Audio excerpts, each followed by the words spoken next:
This is not going to be a fun episode. Don't get me wrong, My Life as a Teenage Robot was a really good show with many really fun episodes, with one very obvious exception, and a cool retro aesthetic. The show may have also accidentally invented AirPods, but that's beside the point. I like the show a lot, that's my point. I wouldn't be aware of this if that weren't the case. The reason I'm saying this is that this episode's plot only works because of certain characters, and you will learn who, don't make smart decisions or use logic. The episode starts with what looks like Santa delivering gifts, only for it to be revealed that it's Jenny, who's made herself look like Santa to fill in for the holly jolly old fat man due to suffering a freak accident. Anyway, after she finishes, Santa invites Jenny, Tuck, Brad, Jenny's mom/inventor Nora, and Sheldon to an all-day Christmas feast, leading to the funniest turn of phrase in the entire episode. We're spending Christmas with Santa, we've never felt so gay. I mean, Jenny is allegedly very well liked by the trans community, but I don't think that's what that's about.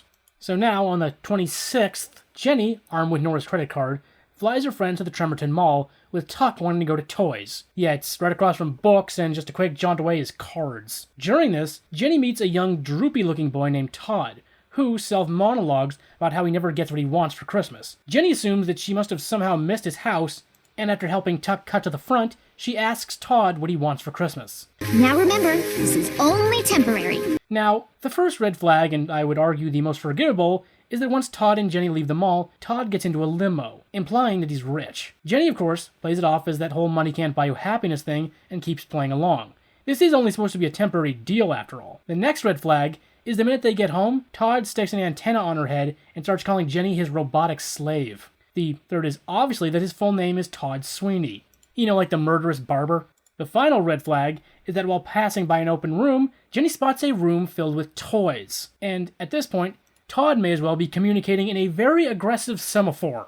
As it turns out, when Todd said he never gets what he wants for Christmas, he didn't mean he didn't get any toys. What he said is that he never gets what he really wants. Weapons! With that, Todd activates the antenna and Jenny goes unconscious, coming to a short while later and trying to escape Todd's mansion of horrors. Flying through town, Jenny can't shake the feeling that something is very, very wrong.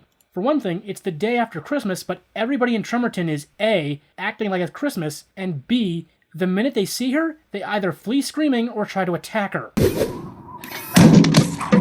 Keep it up, gang! Enough snow and she'll short circuit! Jenny ends up having to flee from actual law enforcement, finding Sheldon, who explains that it hasn't been a couple of hours. It's been almost 12 months. After her friends saw her get into Todd's limo, they didn't see her again until New Year's, which she ruined, disappearing into the night just as quickly. Since January 1st, Jenny has reappeared and subsequently ruined every holiday up till now. The idea is that Todd has been using Jenny to ruin every major holiday in the last year. And honestly, thank God Juneteenth wasn't officially ratified yet. That would have taken this episode down a very dark road. But this is also where the story is losing me. Now, I can forgive Jenny for offering to let Todd have her for what she thinks is just the day. As the worst episode of this series could tell you, Jenny is only 5 years old. That's right. I forgot, you're only 5 years old. Where I'm starting to see the cracks in this story is that it only works if all of Jenny's friends, including her own mother, take the fact that Jenny is ruining holidays at face value, not stopping to think that something might actually be wrong with her. Regardless, Jenny figures the only person who can untaint a reputation is Todd. So, she buzzsaws her way back into his house to drag him to juvie and to figure out why he's doing this in the first place. In not so many words, it's Santa's fault. The long answer is that a couple of years back, Santa gave Todd's parents a trip to Bermuda for Christmas. They retired. Subsequently moving to Bermuda, leaving Todd all alone with the help. Ever since then, he's had a chip on his shoulder about the holidays, even causing the accident that put Santa in a full-body cast last year. Also claiming responsibility for the fog bank which facilitated Rudolph the Red-Nosed Reindeer to go down in history. So, because the antenna controlling Jenny is still on her head, Todd drives her all the way to the North Pole to ruin Christmas.